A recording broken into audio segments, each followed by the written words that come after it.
Hello, magical people. Welcome back to the Daily Astro Show.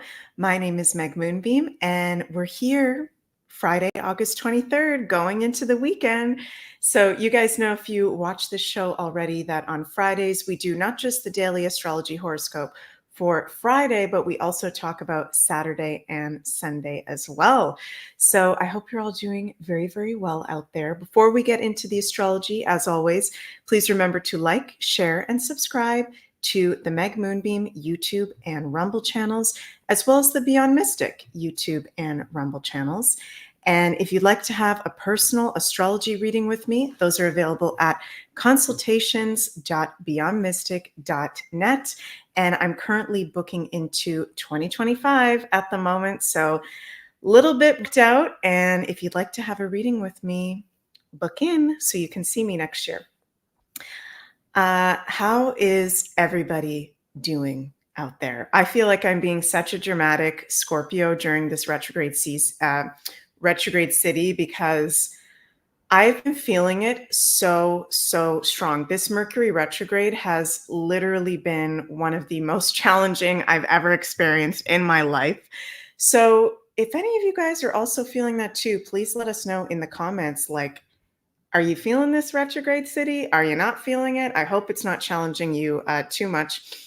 Hello, Richard. Very nice to see you here. Yes, very, very intense times, to say the least. So let's take a look at the chart for today, Friday, August 23rd, 2024. And we are now in Virgo season. As of yesterday, the sun has ingressed into Virgo.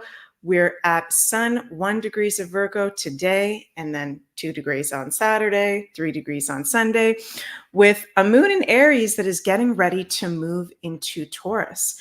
So I really like that over the weekend, we're going to be having the moon in Taurus because the moon is actually exalted in the sign of Taurus. That's the moon's second most favorite sign to be in.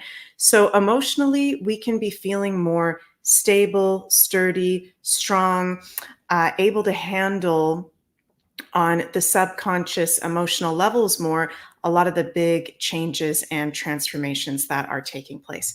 And I don't know about you guys, ever since that full moon in Aquarius earlier in the week that we had exact last Monday, I've been feeling it myself and hearing a lot of other people say they've been having nervousness, anxiety, just like feeling jittery. So I feel like this moon going into Taurus and now the sun is in Virgo, it's going to help to relax a lot of our nervous systems more, even though we've still got a retrograde city, even though we've still got Uranus at his most unstable place of Taurus. So I like that the moon is going into Taurus this week. Today, Friday, August 23rd, we've got exact Mercury in sextile to Mars. And this is a very positive aspect. We've currently got Mercury retrograde at 23 degrees of Leo and Mars at 22 degrees of Gemini. And they're going to make an exact sextile today. That is empowering us during this Mercury retrograde. Of course, Mercury's retrograde, to maybe get some clarity on things that have been coming up or have inspiration about how to move forward in an area. See where in your chart you have 22 degrees of Leo, where Mercury is, and 22 degrees of Gemini, because these are areas of life where you can be having some very empowering clarity, divine inspiration, and downloads coming in for you. So I love that we got that aspect. We do still have Venus in square to Mars. So that was an aspect that was exact yesterday.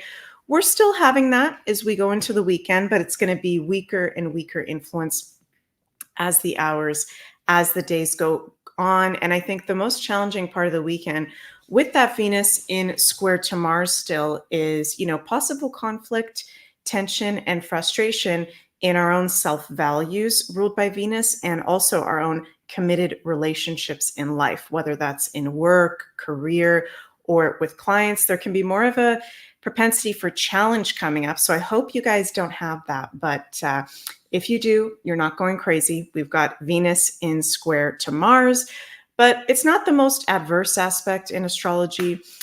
Can bring a little bit of challenge and tension, though, in our relationships.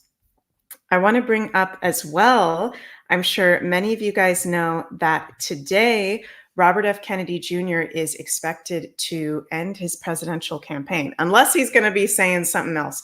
So today, Friday, August 23rd at 2 p.m. Eastern, he's going live and will be addressing the nation.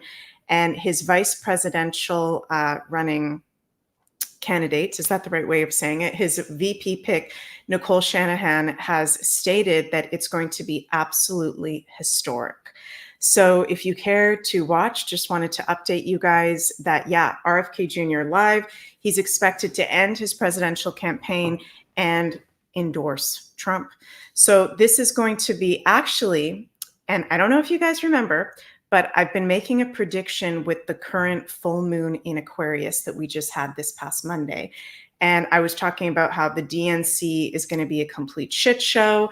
And there's also going to be something very, very shocking that happens this week in regards to the Democrats, in regards to the DNC.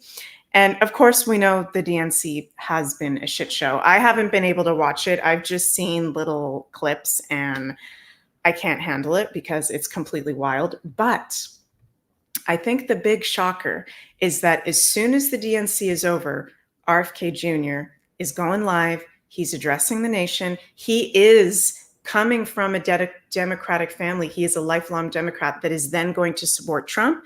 And that is going to make the Democrats and the normies completely freak out. So if you guys have watched my content before, you'll remember me saying that Aquarius is unpredictability, right?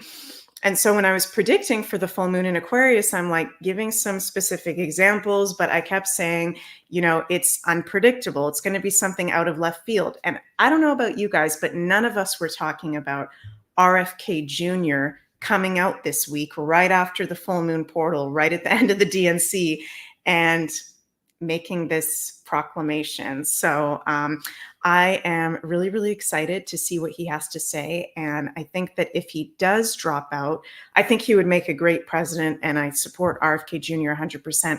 But I think by him dropping out, it's going to bring more unity. It is going to get normies to wake up even more. So very, very interesting what is going on. Jenny, thank you so much for your positive comments. I appreciate you very, very much. And want to show you guys as well RFK Jr.'s current transits. Okay, very, very interesting.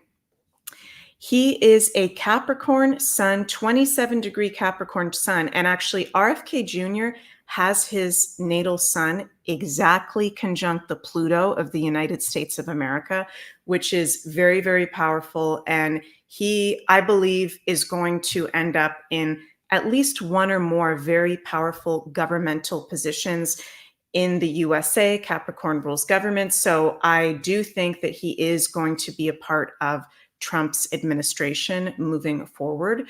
So at this moment, he's got, Pluto conjunct his sun, very, very powerful and very revealing. So I think he might reveal something with Pluto almost exactly conjunct his Mercury right now, the planet of communication in the sixth house of being of service to the world. I think no matter what he says in his speech today, he is going to reveal something very, very big that is going to help wake people up big time. RFK Jr. also is going through a Jupiter return. He was born with his Jupiter at 17 degrees of Gemini. Jupiter is currently Gemini and in the 11th house of the future, our long-term goals and wishes. Even technology, conferences, groups. So he's being divinely blessed in coming forward to the public of humanity and making this speech today. And I really like the astrology that he has. I think with Chiron almost exactly conjunct his midheaven, not only will he share something that's revealing, like maybe reveal a secret about him, his family, or something that's been going on, but with Chiron conjunct his midheaven, I think he's going to be very, very vulnerable. Okay. He might even cry really hard. It's going to be vulnerable. He's publicly, because the midheaven represents being seen publicly, showing his vulnerabilities, which helps the public to trust him, make him, more relatable. So I am really, really excited to see. Noni Abideness says, I can't wait. I know, I can't wait either. So it's going to be very exciting, and we'll tune in at 2 p.m. Eastern today to see what he says. And yeah, overall, I like the energy of this weekend with the moon in Taurus. Yes, we've got Venus square Mars, but we've also got Mercury sextile Mars. So very empowering for communication, getting clarity about things. Mars and sextile to Mercury is helping us to positively, it's motivating us to work with this Mercury energy, which is all about reviewing and reflecting while it's retrograde in whatever area of life you have 22 degrees of Leo. Before I finish up, I also want to mention that Janine and I just put out a new episode of Navigating the Woo over on beyondmystic.net in the Insider Access Pass, and the pay-per-view video is now available if you'd like to check that out. And that was a really cool episode of Navigating the Woo we just did a few days ago, where we talked about the future of relationships and family dynamics. And Janine and I had a lot of fun with it, so you can go check that out at the link in the description box below. And of course, in less than an hour at 1 p.m. Eastern, the Coco Show will be live on the Beyond Mystic Rumble channel. So you want to go check that out. And thank you so much, Noni Abideness. I hope I'm saying your name right. Thank you so much for the super chat on my Meg Moonbeam YouTube channel. I really, really appreciate that. And your support and tips help us to keep going. So I really appreciate that. So thank you so much. Richard says, RFK Jr. supporter here, excited about today's announcement. He can explain Trump to disenchanted Dems. I totally, totally agree, Richard. Also, you guys, you know that if you'd like to have an astrology reading with me, you can go look at that. Oh my God, Mercury retrograde with my words. Blah. If you'd like an astrology reading with me, those are available at consultations.beyondmystic.net. The link is in the description box of this video, and I love you all so, so much. Have an absolutely magical weekend. And please remember to like, share, and subscribe to the Meg Moonbeam and Beyond Mystic YouTube, Rumble, and X channels. Have an amazing weekend, everyone, and see you soon. Mwah. Bye.